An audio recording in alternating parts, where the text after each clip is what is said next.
Today and on the woodyard, I got good news and bad news. The bad news, we've got snow again. The good news, it's only about a ½ inch. And the bad news, the tractor did not want to start. But it did start, so that's good news. So we're gonna do some snow pushing right now. So, because I did not know it was supposed to snow last night, I didn't cover the tractor, so gotta clean it off, clean the snow off. She did not want to start this morning. It was kind of a roll kind of a start. Very protesting, but it did start, and I did not even have it plugged in, so I wanted to give it a test. So this morning when I got up, it was 0 Fahrenheit. It was 0. So not too warm, and it sits in the shade here, and not having it plugged in, I kind of wanted to do a test just to see if it was really that battery post, which is what it was. It started. I mean, the battery had plenty of power, and it started. It just didn't want to, and so I started, I don't know, maybe 5 minutes ago, and I'll let it run a little bit longer and clear it off and go do the shoveling on the sidewalks. And when I get that done, then we'll come back and we'll take the pusher and we'll start pushing snow around. So the other bad news is that we're supposed to get another 2 to 3 inches tonight. So all I'm going to do today is clear off the parking lot. I'm not going to worry about doing the woodyard because the woodyard only has that little bit of snow, and I'm going to do it again tomorrow anyway. So no one's going to be driving in there, and I don't have to worry about that getting melted off like I do my parking lot out front. So I'm going to basically just do the main parking area for our customers, because tomorrow is Monday and we'll have people coming tomorrow, so I'll have to get that cleared off. And then I got to do it again tomorrow night.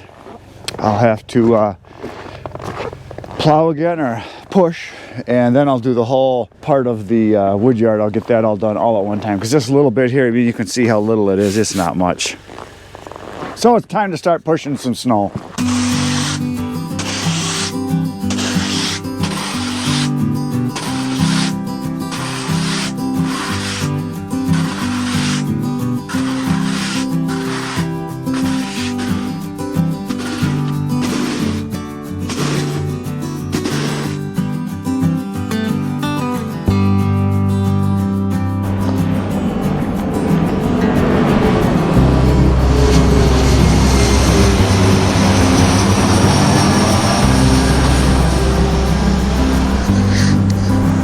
Time to get plowing.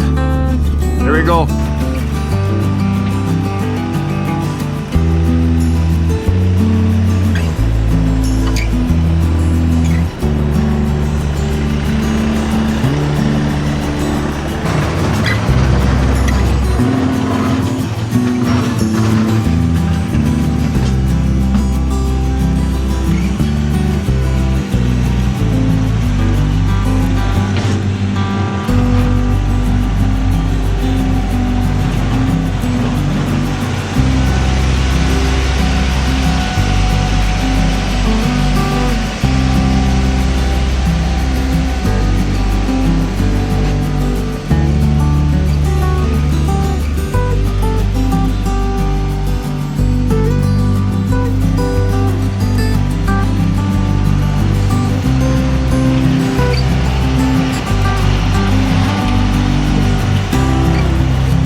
So I've been asked by a few people when they see me using the tractor with the pusher, they want to know how I like it. You know, am I glad I got it? And yes, it works for my parking lot and for clearing off my wood yard, for all the grassy areas and all the gravel. The pusher works really good. And I know there's guys that are plow guys that say, oh no, plows are better. I just think it's whatever you get used to. A plow would have probably been just fine too. But I use the pusher and it works great. Now my next door neighbor has the exact same size parking lot I do, except he's got 2 aprons and I have 1. That's the only difference. He started plowing just before I did, and I'm done, and he's still plowing. And he has a truck with a plow. So there's that. I think his blade that he has on his plow is just a straight blade, but it articulates. He can control it, so it's not just a straight push. But anyway, I'm done, and I can hear him. He's still scraping over there. I saw he was over there. So I got my parking lot done. Like I said before, I'm not going to do the wood yard because we're supposed to get tomorrow another, they said 2 to 5, but they said more likely about 2 or 3 inches.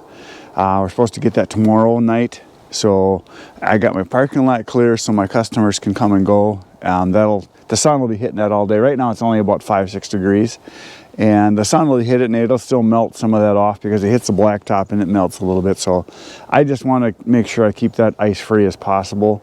So I try to get on it right away. And that's something for those of you that plow, you know this. You want to plow right away when you can before it gets bad. So now I'm just going to talk a little bit about the Beaver hats. This is a Beaver hat. For those of you that haven't been watching for a long time, my brother and I do beaver trapping, and Kenny has always made beaver hats and sold them to like friends and family and people that want them. He sold maybe a dozen to 20 a year, something like that. And this year, because people have been noticing it on the channel, they've been asking me about can they buy them. And yes, Kenny's going to start producing a bigger quantity. Now, I'm going to explain the whole process so that you understand how it works. First, we catch the beaver, which happens either in the winter or in the spring. And then we skin them, flesh them, and then we get a batch of about 25 at a time. That's like the minimum we can send to the tannery to get tanned. And then when we get it tanned, it comes back to us. Then we pick out the hides we want to make hats out of after we get the measurements from the people for their skull size, basically, for the size of their head. You just measure all the way around your skull, right at where your hat line would be, like right about here, all the way around. And it's only going to vary an inch and a half or so, but common size, I think, is like a 22 and a half to 22 7/8 and up to 23 and all the way up to about 24. That's kind of the size if you measure around your head. We need that because it's all custom made. There's nothing that's mass produced. It's all one at a time. So what we do then is once we get the measurement and we get a batch of about 25 or so, because that's kind of the minimum, like I said, we send that to the tannery, it comes back, and then we send batches to the hat manufacturer too, and then they make the hats, and it can take anywhere from 1 month to 6 months to get them back. We never know because it depends on how many orders they get. Sometimes they're real fast, sometimes it takes forever. And so we have a lot of people that are asking about it, and a lot of people have already ordered from the channel because I mentioned them a while back. I just thought to clarify things a little bit. The tannery costs have gone up and the manufacturing to have them sewn has gone up. We were always paying somewhere around $200, $220, right in that range for a hat. Once you include everything, including the shipping to the tannery and back and to the hat manufacturer and back, well, the cost went up on shipping a little bit and the cost went up on the manufacturing a little bit. So the price of the hats are going to be $250. So if you want one, let us know, and hopefully we'll get a batch in, you know, in the next month or so. Once we get enough orders and we get the beaver, we get them sent in, and then we can get a batch made. So all I need is your head size. We need your name and address, and then I'll be in contact with you as far as getting shipping information. And Kenny's going to take care of all of it. I'm just basically going to take the orders. I'm not making anything on it. I'm just letting Kenny do this because he's more of a beaver trapper than I am, and it's his thing. He's been doing it for a long time. So once we get a batch, then we'll send them out, get them made, and then send them out to you. So it's going to be $250 plus whatever it costs to ship to you, because it could be anywhere from, you know, 20 bucks to 30, 40 bucks. It depends on where you live. So that's what it's going to be, and if you want them, let us know, because we're going to be doing a batch. And I got to tell you, They are so nice and warm. On the tractor, this is the hat to have, because you don't get, it doesn't matter if it's windy or not, you don't get cold, you stay nice and warm. You're just sitting there out in the open. And a lot of people are telling me, you know, oh, you need to get a cab for your tractor. Well, I like being outside. If I'm in a cab, I'm inside. And I'm not on the tractor that long. What I just did for the snow pushing today, it took 20 minutes. That's all it was. And so anyway, these hats are just fantastically warm. And when people see you with them on, you may get one person out of 100 that will say, oh, you killed an animal, you know, whatever. But most of the people, what they say is, where'd you get it? I want one. You get that a lot. I have sold 3 hats that I bought for myself that I had on, and people wanted to buy them right off of me because they tried them on, they're like, how much? So I've sold them that way. So they're really cool to have. It's definitely a statement when you go out. You do get noticed. You get a lot of thumbs up, so it's kind of a cool thing. So that is it for today, folks. Tomorrow we're going to do some, I'm for sure going to go cut some wood tomorrow, because it's not supposed to snow till tomorrow night. So tomorrow we're going to cut some wood, and then tomorrow night or the next day I'll be doing snow plowing again. So come on back tomorrow. Tomorrow's trees are going down. That's what's going to happen. Between now and then, you should get outside and get cutting. Good night, Irene.